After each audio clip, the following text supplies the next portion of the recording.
আমি মরার নির্বংশে সারাদিন চেয়ারে বসে থেকে পাউডু মার।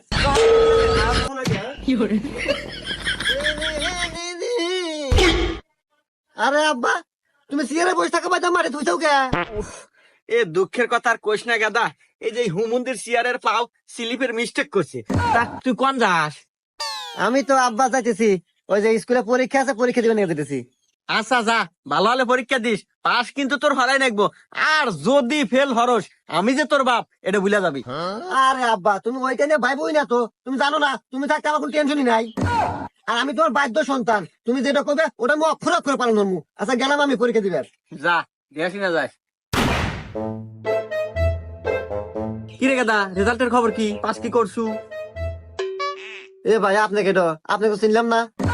আর আপনি আমাকে বাইক কে? আপনার তো চরিত্র ভালো না, আমাকে বাইক মহিলা বসে আছে না, বারান বাইক থেকে। ই হুমুন্দির সাল কি কয় রে?